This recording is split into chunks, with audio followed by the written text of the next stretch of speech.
She came into my life like warm coffee on a cold morning, unexpected, a little too sweet, but just what a man thinks he needs when the silence of the woods gets too thick. Lena had that kind of laugh that made you forget the years, the kind that rolls through a cabin louder than the wind in the pines.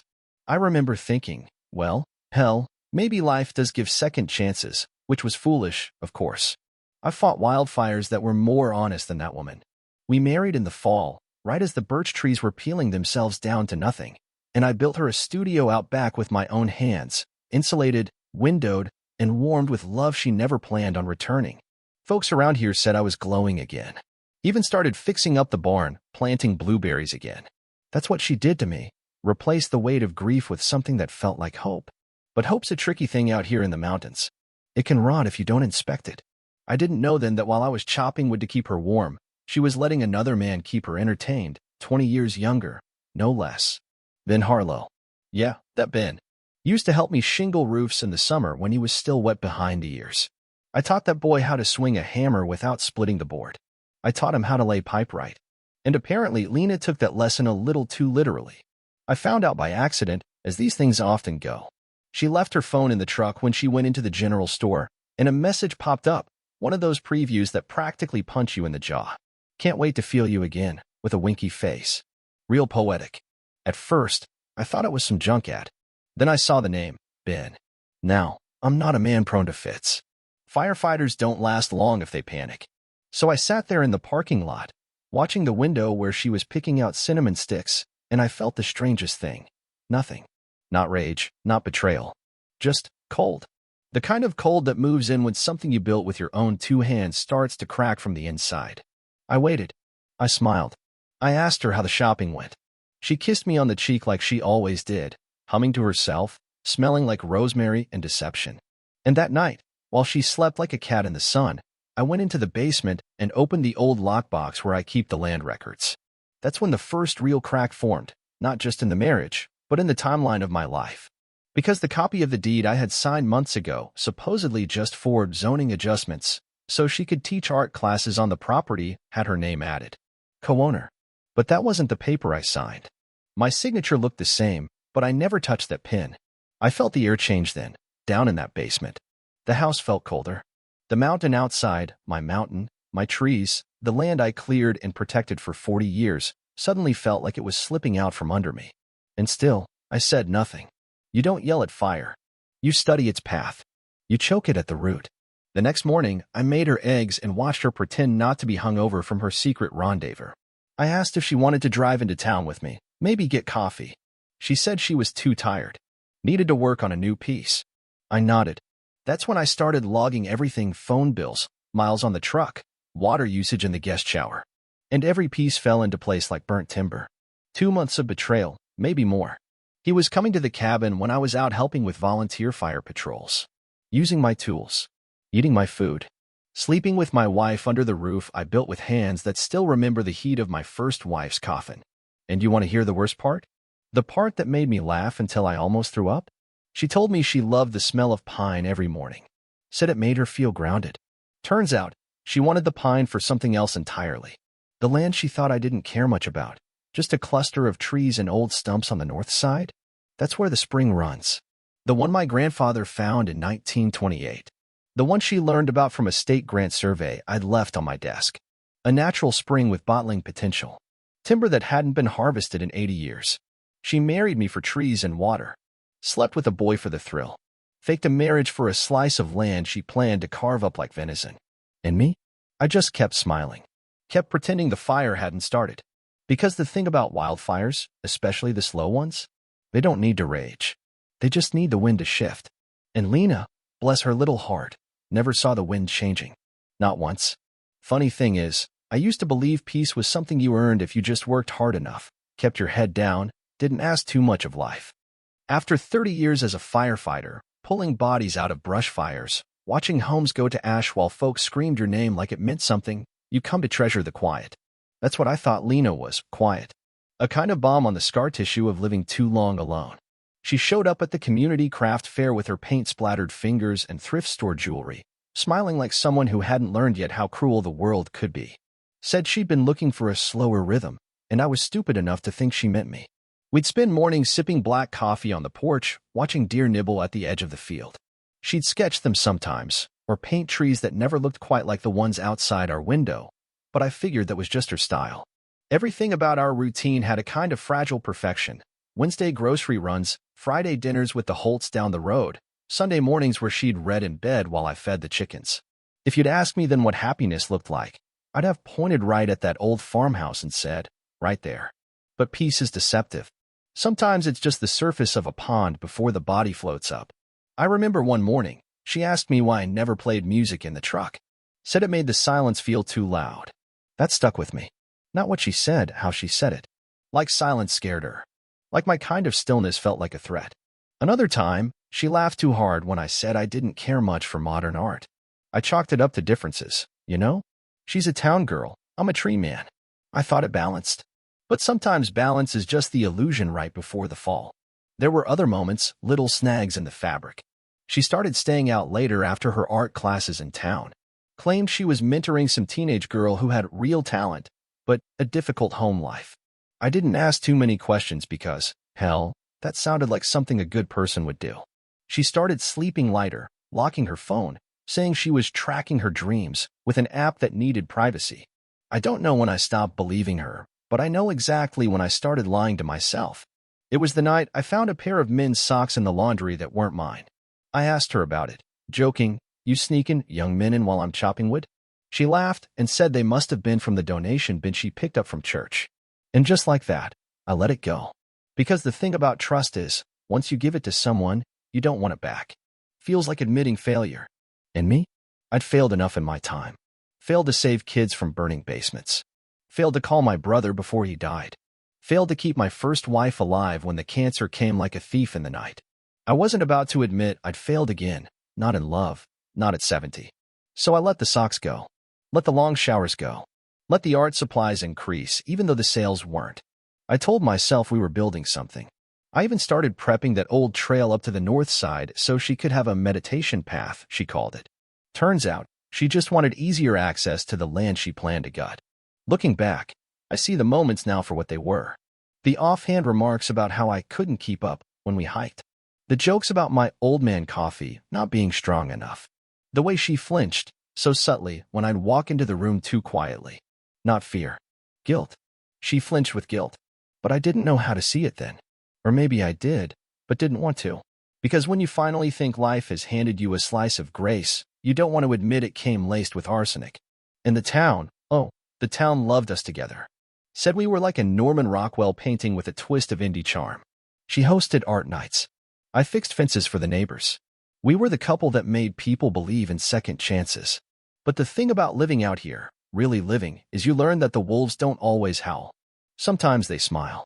Sometimes they wear patchwork scarves and paint rivers that don't exist. And sometimes they sleep next to you with their head on your chest while planning how to cut out your heart and sell the land it beats on. I didn't see it then, but I smell smoke now. And I know it ain't from the firewood. It was a Tuesday, which meant Lena was supposed to be teaching her watercolor class down at the community center, and I was out back repairing the fence where a black bear had decided my compost pile was more interesting than hibernation. I'd just come in to grab a sandwich when I noticed her phone buzzing on the counter. She never left it behind. That woman treated it like a third lung. Normally, I wouldn't have touched it. I'm not that man. Never have been. But something about the way it was buzzing, silent, repetitive, like a heartbeat gone wrong, made my hand move before I could stop it. I didn't unlock it. Didn't need to. The preview was plain as day. A message from B, just an initial, like some coward's signature. It read, "Same time Thursday?" Last time was unforgettable. And I swear, time just kind of slowed down. The kitchen light flickered once. Power always surges this time of year. And I remember staring at that screen like it might change if I looked hard enough. Like maybe it was from Brenda, her old college roommate, or her brother, or someone with a different kind of affection. But no. No one signs off unforgettable to a woman like that unless they're tasting her in their sleep. I didn't confront her. That's not how I'm built. Fire doesn't shout at the house before it burns it down. It just spreads. So I set her phone back where it was, exactly right, and went about making that sandwich like my hands weren't shaking. Roast beef on rye. Too much mustard. I sat at the table and chewed that damn thing like it might hold an answer, and the sound of my own teeth was louder than anything else. She came home an hour later than usual, said class had run over because some poor girl had broken down about her ex. She hugged me from behind while I was stirring soup on the stove, and I stiffened. Just enough that she noticed. "You okay?" she asked, voice syrupy, eyes too wide. "Tired," I told her. "Think a storm's coming." She nodded, like that explained everything.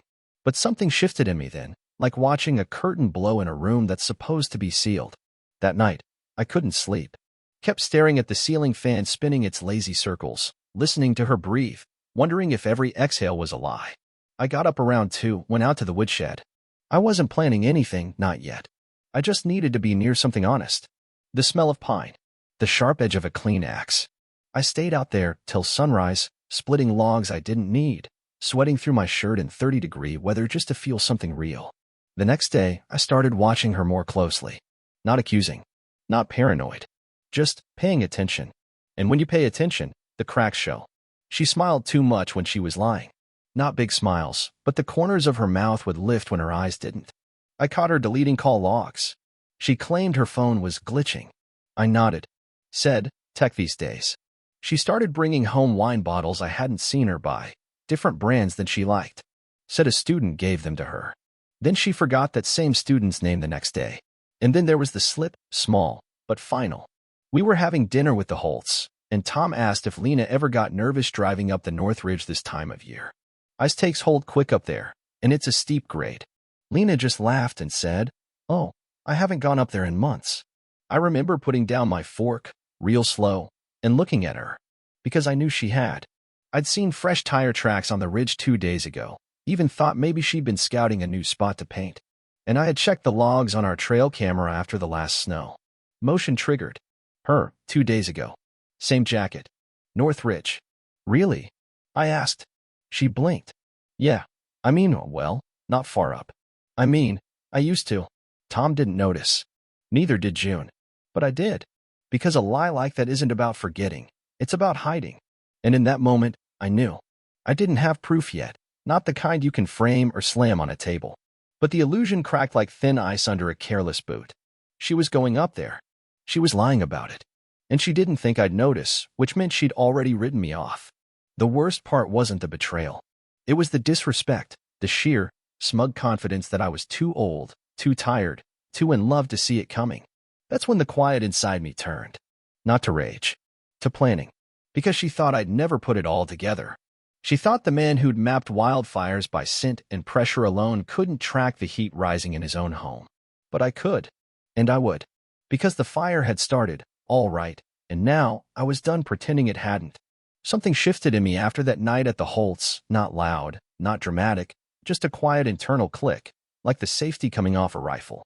I stopped asking questions and started watching instead, not like a husband, but like I used to watch a burn line creeping across dry brush, patient, silent, inevitable. I stopped sleeping normal hours, started rising before her, pretending to be restless when really, I was just letting the distance widen. That's the trick. You give them space, and they fill it with secrets. I started checking mileage on the truck she used, subtle, only when she parked. Just a glance at the odometer when I passed by. Then I began noting the fuel levels, the dirt pattern on the tires. On Thursday, she said she was going to town for supplies. I checked the mileage after she left, 28 miles round trip, if you go to town and back. She returned with 2 grocery bags and a smile that didn't quite reach her eyes. Odometer showed 45 miles. Funny, I don't know many grocery stores that take scenic routes through old fire roads. So the next week, I left a trail. I cracked open a bag of feed corn and sprinkled a thin line along the edge of our driveway, leading out toward the road. Not enough to notice. Just enough to stick in the tire tread. When she came back, I waited until she went to shower and crouched by the truck. Sure enough, yellow flakes wedged deep in the rubber, even though the rain had come through and cleaned everything else. That meant she hadn't just gone to the store. She'd turned off somewhere. Somewhere I used to patrol during my Forest Service days. That night, I pulled out an old topographic map and started circling all the access points near the North Ridge, places someone might park without drawing attention. 2 days later, I took a hike under the excuse of checking the boundary markers. Brought my old camera, trail mix, and a journal. It wasn't for show. That's how people around here know you're not snooping. You act like it's a hobby. I walked past the ridge overlook, down the fire road, and after about a mile, I found the tire marks, fresh, deep. A different make than our truck. Someone had driven in recent. I followed the tracks down a side path that used to be a logging road, and after about 200 yards, I saw it. A little pull-off under the canopy, half concealed by brush. No house, no cabin. Just a blanket laid out, a crushed wine bottle half buried in moss, and 2 coffee mugs that didn't match any set we owned. One had a cartoon bear holding a fish. Real subtle. I didn't take anything. Just took photos, then backtracked and wiped the trail with a fallen pine bough. Back home, I started gathering data, nothing dramatic, just the kind of thing you pick up when you've worked arson scenes. I watched her. Not through windows. Through her patterns. She always left 15 minutes early. Never brought back receipts. Claimed she was buying with cash, to avoid bank clutter. So I checked the trash. Never thought I'd be the kind of man to dig through his own garbage, but betrayal makes archaeologists of us all. I found a single crumpled receipt from a diner in Miller's Gap, 40 miles from home. 2 meals. 1 burger, 1 salad. 2 iced teas. Dated 2 days after she said she had an art walk in the next county. Funny how the world narrows when you realize someone's been lying right in your bed. I didn't confront. Not yet. I started playing dumber. Asked about her students more. Nodded when she changed stories. Started encouraging her to get out more. Told her I wanted time to myself to write, to reflect. That pleased her. I could see it, her sense of control, her illusion of freedom. But all the while, I was building a case. I even reached out to someone I hadn't talked to in years, Ray Dunlop, a retired state trooper who now worked as a private security consultant in town. Told him I needed a favor. Nothing illegal. Just some discreet tracking help. He didn't even ask why, just handed me a tiny GPS tracker the size of a button and said, put it under the back bumper. Just magnet it to the frame. So I did. 3 days later, he emailed me a log. She wasn't going to the community center. She wasn't even in town. She was making regular trips to the old Harlow property, Ben's family place. The same Ben I'm entered. The same Ben she swore barely knew her outside of art classes. Ray didn't ask questions, but his tone changed when he sent the next message. You okay? I didn't answer. Because I wasn't. But I was ready. She thought she had me cornered. She thought she was building a life behind my back, quietly carving her initials into everything I'd built. But what she didn't know, what he didn't know, is that I don't burn easy. I just smolder. And now that I had the proof, all I needed was the right wind to turn the spark into something they'd never see coming. It was a Thursday morning when it finally happened, quiet as a church, but it hit like thunder in my chest. She said she was headed to town for art supplies, a phrase that by now was as hollow as a busted drum. I kissed her on the cheek like usual, even offered her my truck since hers was acting up, and she hesitated just long enough to confirm what I already knew. Are you sure? She asked. I was doing that fluttery thing liars do when they're trying to read your temperature. Of course, I said, smiling, even held the keys out like I was giving her something sacred. Because I was. I had tucked a small camera inside the dashboard, hidden behind the air vent, nothing fancy, just a feed connected to my old trail cam system. I watched her drive off, not fast, not slow, just confidently enough to insult me. Then I sat in the shed and waited. Had the feed pulled up on my laptop while sharpening my tools, not that I needed them anymore. The images came through grainy but clear. She didn't go into town. She didn't even stop to pretend. She went straight to the old Harlow place, just like before. And then I saw him. Ben. Young. Arrogant. Smiling like he'd won a prize at the fair. He opened the passenger door before she could even knock. She got out with a bag slung over her shoulder and a scarf I'd bought her for her birthday. She kissed him before they even reached the porch. It wasn't a hug. It wasn't a greeting. It was the kind of kiss you give when you think no one in the world is watching, when the man you married is just a name on a joint tax return. And I watched. No sound, no reaction. Just my heart slowing to a crawl, like it was conserving itself. I didn't yell. Didn't cry. Just noted how familiar she looked doing it. Like this wasn't new. Like this was routine. She walked into that house with him like she belonged there. Stayed for over an hour. I watched the clock like it owed me something. Watched the sunlight shift across the floor of the shed. Watched the hawk that circled the tree lean like it had nothing better to do.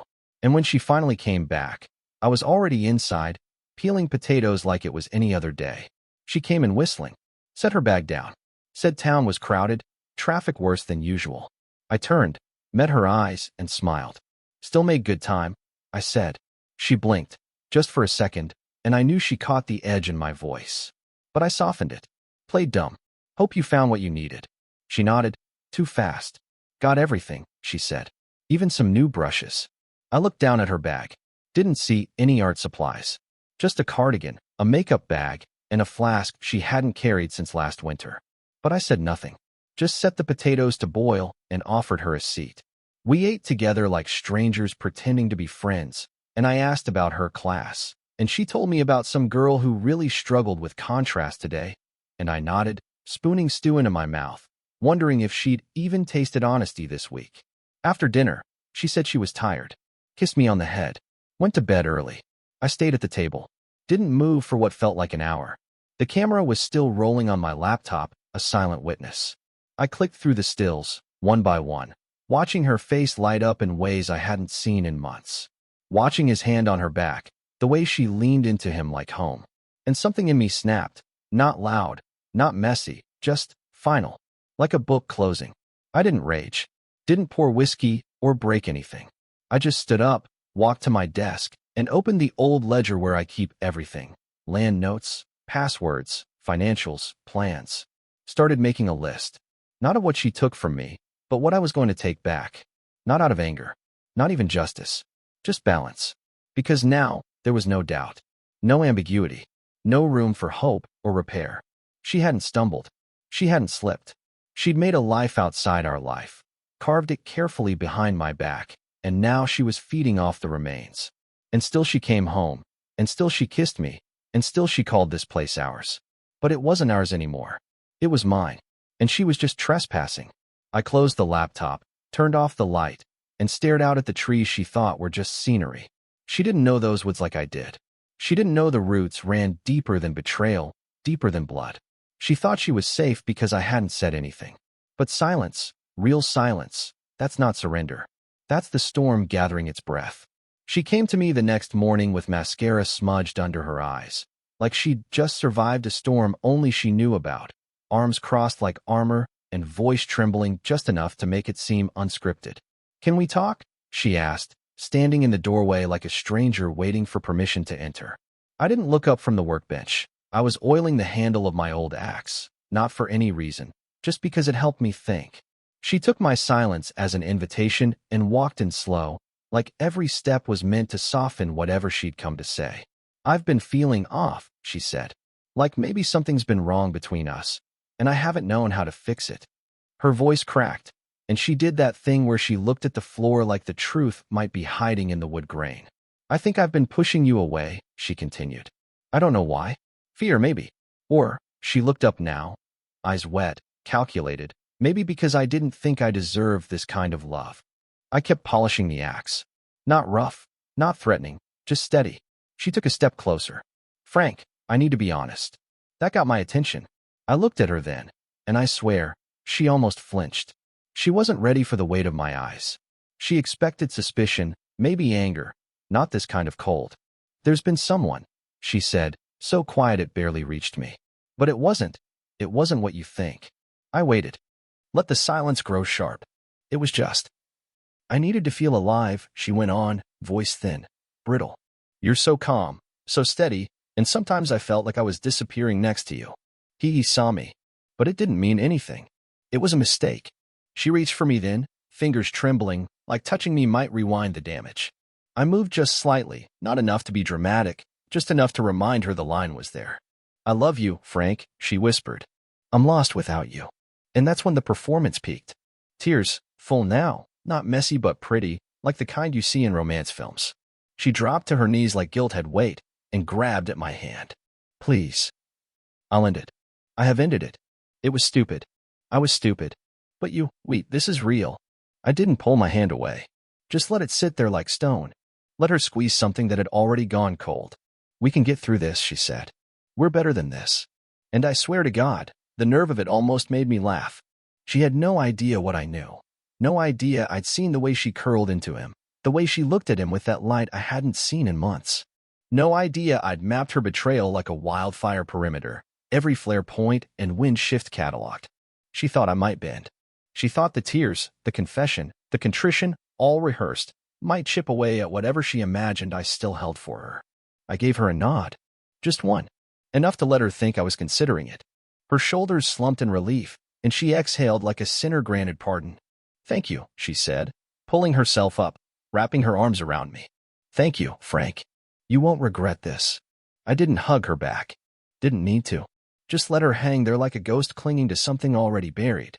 And when she stepped back, when she wiped her face and tried to smile like this was a turning point, I saw it, the tiniest flicker of fear behind her eyes. Not because she thought I'd hurt her. I never would. But because something in me had gone unreadable. And people like Lena, manipulators, they fear silence more than anger. They don't know what to do when their lines don't land. When their performance doesn't echo. She walked out of the shed like a woman unsure if she'd won or just postponed the end. And me? I picked the axe back up, kept working the handle. Because this wasn't forgiveness. This was inventory. She showed her hand. And I was just waiting to play mine. Revenge, when it's ripe, doesn't taste like anger. It tastes like precision. And by the time Lena finished her weepy confession and walked out of my shed, still thinking she'd nudged the steering wheel back in her favor, I'd already begun carving the path she wouldn't see coming. The land was the key. Always had been. She married me for the acres she thought I didn't care about, pine groves, old springs, that forgotten ridge up north, but I had deeds older than her ambitions and patience older than her lies. She thought co-ownership meant power. What she didn't know was that I had never finalized the transfer with the county clerk. She had a copy of a deed, sure, but the real one, the one that mattered, was still just mine. And the forest? The forest was smarter than her. It had kept secrets longer than she'd been alive. I started by contacting the local conservation trust, quietly, through a buddy who owed me more favors than I'll ever collect. Told him I was interested in placing the North Ridge and Spring under permanent conservation easement. No development. No sale. Just protected land, in my name only, locked tighter than a bank vault. He said it'd take a few weeks. I told him to start now and not mention my name. Then I called in a second favor, Ray Dunlop again. Not for tracking this time, but for optics. Told him I needed documentation on everything. Her trips, Ben's vehicle at the Harlow property, timestamps, anything with a chain of custody. He didn't ask why. Men like Ray don't need explanations when your voice goes that flat. Once I had the land safe and the paper trail growing, I turned to the money. Lena handled the budget these days, claimed she was streamlining our bills, which I knew now meant siphoning little bits into her own private accounts. She'd set up an LLC under the name Whisper Birch Studio, supposedly to sell art. I checked the filings. She was the only officer. I smiled. Then I emptied our joint savings into a new account she couldn't touch. Left just enough to keep the illusion alive. She'd never notice, she never checked unless she needed to withdraw. I updated the passwords. I called the credit union and removed her card access due to fraud risk. The teller, a nice woman named Karen who once gave Lena free cookies for her birthday, didn't even blink. I asked Karen, ever so politely, if she could send me monthly physical statements only. Lena would never see them. Then came the social part. That was the most delicate. See, you can't humiliate someone like Lena directly, not unless you want it to backfire. She thrives on the attention. But what you can do is change the temperature around her. So I started talking. Not lies. Just little seeds. Told June Holt that Lena had been so distracted lately, hope everything's all right. Told our pastor she'd been struggling with boundaries in her classes. Told the hardware clerk Lena was spending more time away than usual. Always with concern. Always gentle. People in small towns are like dry grass. One spark, and they'll carry the fire for you. And Lena? She noticed. Not right away, but soon. Started getting twitchy at church. Fumbled when people asked how her big new art commission was going. She hadn't told anyone about that, because it didn't exist. That's when I knew the walls were getting close. But the final move, the one she'd never come back from, was already in motion. I filed a quiet cease and desist with the county on her Whisper Birch LLC, claimed she was using my land's image, our address, and implied my name for a business I wasn't involved in. Legally, it wasn't defamation. It was clarity. She'd either have to dissolve the brand or remove all connection to our property. Either way, the message would be clear. And through all this, I said nothing to her. I cooked dinner, kissed her goodnight, asked her how class went. Let her believe, for just a while longer, that maybe we were healing. She started dressing nicer at home, baking again, offering back rubs. I accepted them all, thanked her like a man grateful for reconciliation. But I didn't touch her with anything but words. Because this wasn't about touching. This was about watching her try to salvage a foundation I was quietly sawing through from underneath. She thought I was weak because I hadn't raised my voice. But what she didn't understand, what Ben wouldn't understand either, is that a man who's truly dangerous doesn't yell. He doesn't chase. He prepares. He watches. And when the time is right, he takes everything you never thought he saw. And I'd seen it all. It started small, like all good disasters do, with a silence she couldn't explain. One Thursday morning, she came back from her so-called art class with furrowed brows and said June Holt had been distant, wouldn't make eye contact.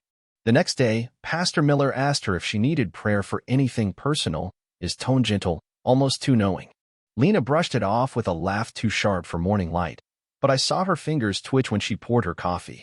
By the following week, 3 of her art students canceled on her last minute, citing scheduling conflicts that didn't line up. She paced the kitchen that night, mumbling about how people in this town were too sensitive.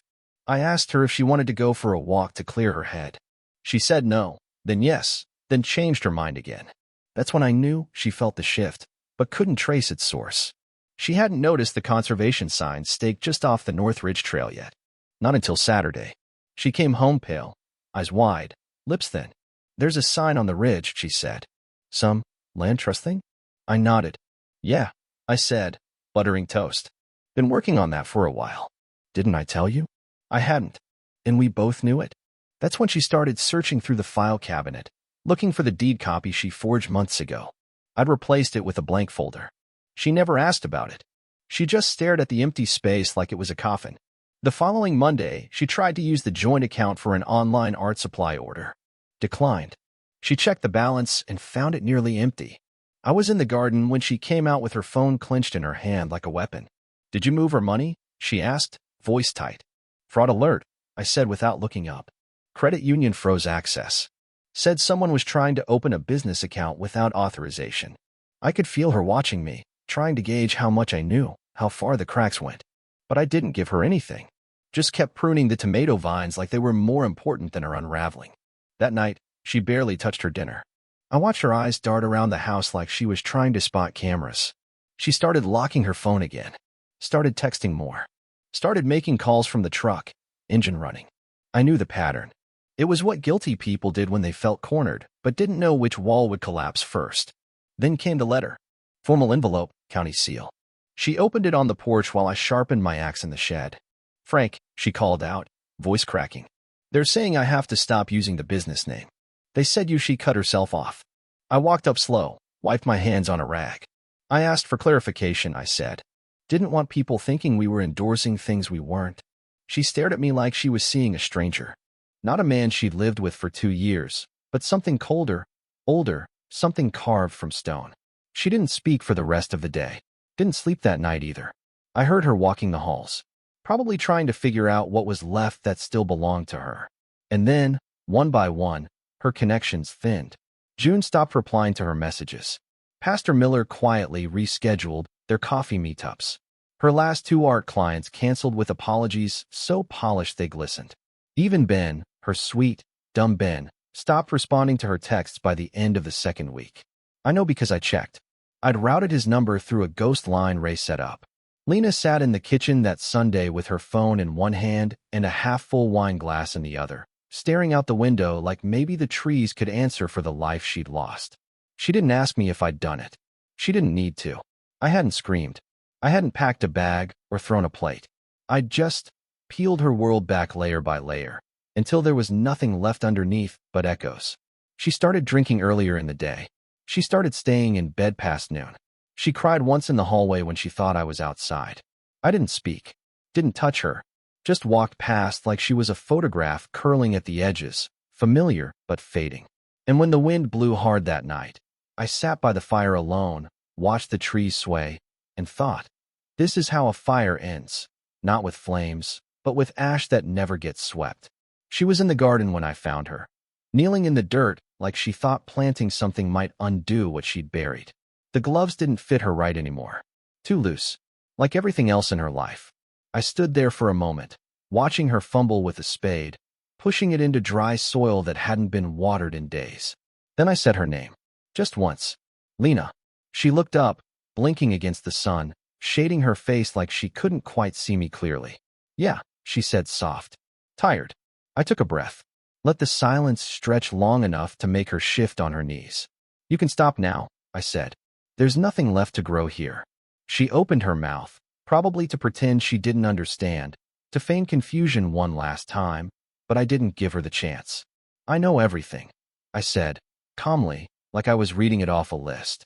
Ben, the lies, the forged deed, the account you thought I'd never find. I've known for weeks. She dropped the spade. Not dramatically, just let it fall like it didn't matter anymore. She started, but I cut her off. Don't. Not this time. No tears. No excuses. You've rehearsed all of them, and I've heard better lines from burning men who knew they were seconds from death. Her face tightened, but I didn't stop. You married me for land, Lena. For a patch of trees, and a spring you thought you could flip into a second chance at a life you never earned. You used my name, my history, my trust. And when that wasn't enough, you crawled into bed with a boy who's too stupid to know when he's being used. She tried to stand, and I took a step closer. No, you stay right there. Kneeling suits you. Her hands shook now. I saw it. Not fear, realization. The final drop. You thought I'd break, I said. That I'd rant, or hit a wall, or maybe just die quietly while you carved a new life out of the wreckage. But I didn't break, Lena. I waited. I watched you lie. I watched you fake repentance, and I smiled while I dismantled everything you thought you controlled. I leaned down just enough so she had to meet my eyes. Your art business is gone. The LLC's been shut down. Your accounts are frozen. Your name's been quietly tarnished in every social circle you ever wanted to belong to. Ben? He hasn't texted back because he knows I have evidence that would make him a joke in 3 counties. And he's too much of a coward to stand next to you without the safety of secrecy. Her lip trembled, but I didn't let up. And the land. The land's mine. It's always been mine. The fake deed you signed? Never registered. The spring you dreamed about bottling? Protected by conservation law now. You'll never touch $1 from it. Not in this life or the next. She whispered, Frank, please. And I felt something cold settle deep in my chest. Please what? I asked. Please stop telling the truth? Please let you climb out of this grave you dug with your own hands? You killed this marriage with your eyes open. Don't beg now like it happened by accident. She looked around, as if the trees might offer mercy, as if the wind might carry her away. You loved me once, she said, barely audible. I nodded. I did, more than you earned. But that version of me died the day I watched you kiss him with the same mouth you used to tell me I made you feel safe. I buried that man quietly. You never even noticed the funeral. She cried then, real tears this time, not weaponized ones. But I didn't move. I didn't comfort. I watched. I won't divorce you yet, I said. Not until I'm ready. You'll stay here, and you'll feel every inch of what you tried to hollow out. You'll walk past the studio you'll never reopen, past neighbors who no longer speak your name, past a man you once thought was soft enough to ruin and quiet enough to forget. I turned to leave, but paused at the gate. The thing about fire, Lena? It doesn't care why you lit it. It just burns. And when it's done, all that's left is what never needed you to begin with. Then I walked away, leaving her in the dust and the silence, kneeling in the shadow of everything she'd lost and everything I had reclaimed. People always think the worst part of betrayal is the moment you find out, but they're wrong. It's what comes after. It's walking into your kitchen every morning and seeing her coffee mug still hanging by the window, untouched, useless. It's the silence she left behind, not out of respect, but because there's nothing left to say. It's watching her shrink day by day, not from guilt. She's not that deep, but from absence. Absence of control, absence of leverage, absence of that smug little smile she wore like perfume. I didn't kick her out. That would have given her clarity, a line to cross and a story to tell. No, I let her stay. In the house she tried to steal. On the land she thought she'd carved her name into. I let her float through the ruins of her plan, quiet and irrelevant, like a ghost still clinging to walls it no longer owns. She stopped painting. The brushes gathered dust. She'd try now and then start something on the porch, maybe a pine tree or a winter sky, but it'd end up half done, lines shaky, colors muted. Like she couldn't see properly anymore. Maybe she couldn't. That's what truth does. It burns the lens clean. People in town stopped asking about her. They'd nod at me, offer a hand or a word about the weather, but her name was gone from their mouths. Not erased. Just expired. I heard she tried calling Ben one night. Left a message she thought I couldn't hear. Pleading. Crying. Pathetic. He never called back. That was 2 weeks ago. She hasn't mentioned him since. I sleep fine now. Eat better. The air smells sharper. Even the trees look taller. Funny how clarity changes the world. I still fix fences. Still split wood. Still volunteer on the fire patrol once a week.